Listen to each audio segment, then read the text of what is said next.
Hello folks, it's Michael Todd here. I'm doing a video to just talk about where I am with the game. We're in a very good place. Levels are all done. I say done because there's still like secret levels I want to work on and so on, but like the 50 core levels that are the first level through the last level are done. And I don't know if this was true last time I did a boss fight, but there's also all the bosses are done, right? So that's everything. I got to put them in the right order and I got to fix the bugs and then I got to add additional features. So what I'm going to do is my goal for the next, I don't know, it doesn't matter, right? It doesn't matter how many weeks. My goal is to put the levels in the right order and fix all the things that stop you playing them from A to Z and make any of the things. I just woke up. The morning hair is. Yeah, right. So I'm going to put the levels all in the right order and I'm going to balance them and so there's the game. Great.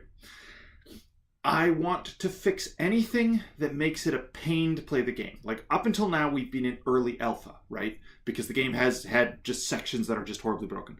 So there's some things with like the first person shooter and the menu and the controls that are just kind of a pain to play the game.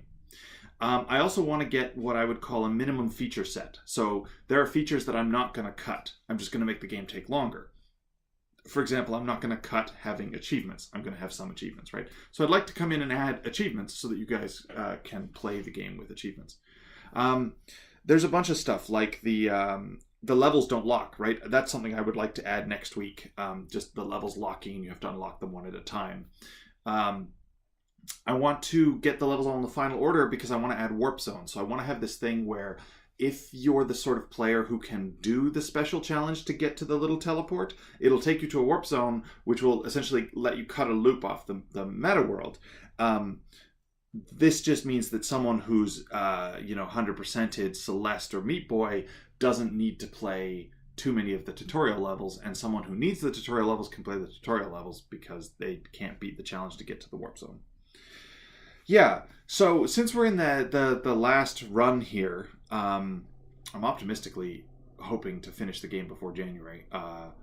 Like December would be amazing. I've sort of cleared my schedule. I have a ton of hours to just work on the game. I'm just going to bang away at adding updates, and I'm kind of going to be really sloppy about weekly updates now. I'm going to come back to this. I want to get to the point where I can do weekly updates where I release a new level and new stuff for the level editor for as long as I can afford to. Basically, but I want to do that after I've got the controls where I want them to be. Because there's something about like the menus and the controls and the sound effects and some of the major bugs where they can get to a state where I never need to touch them again. Because at some point, controls are controls. You've set them, they're yours, that's it, right? Achievements are kind of like, adding a new achievement is easy. Writing an achievement system that talks to the server and saves it is a pain because it needs several menus done and it needs a login system and so on. So I've got to sort of tackle these things.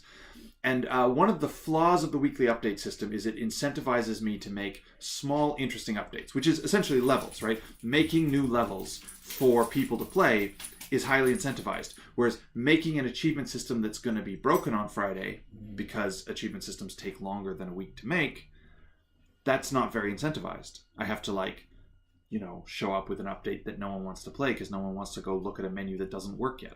So unfortunately, though, that means I have a big pile of these things left over. So for the next month, I am going to just make things and ignore the weekly updates. And then I'll put out weekly updates, and sometimes they just won't be that fun because I'll have revamped the menus, because I'll have fixed the one bug on that one level. But unfortunately, that shit has to happen, basically. All right, I can go back to programming. I just thought I'd make a nice little video talking about where I am with the game right now. Yeah, I can't wait. We're in the final stretches. I'm constantly like hitting oh wait, this part is just done. It's done. It won't be added to because it's finished. It's working, right? I'm at some really final stuff. I got to send out final contracts and like nice legal formalized contracts, signed in both things with all of the relevant musicians because it's been a year and who knows, shit may have changed. They may have done different things. I've got to I really want to add co-op Co-op's going to be so I'm not going to add all the features in the world right now. Right now I'm going to add everything that's needed to make the game and sell it as a game. You know what I mean? Like, it's not broken, it's not an alpha, it's not a beta. Like, I want to add everything that is the game. And then I have a ton of cool stuff I want to add afterwards and before launch. But it doesn't need to be in this version right this second. Like, it's the more extraneous stuff, right? Anyway, so this is exciting but also boring, right? Because this is exciting because I'm finally getting to all this stuff that makes the game a real game, but it's also boring because it's not going to come out in nice, neat weekly chunks where you can play new stuff. I'm going to have to just have a really messy month or two where I just push updates as I finish them, when I finish them, and sometimes that's going to be in longer gaps. However, it will be a better game overall, and thanks for sticking with me. We're almost done.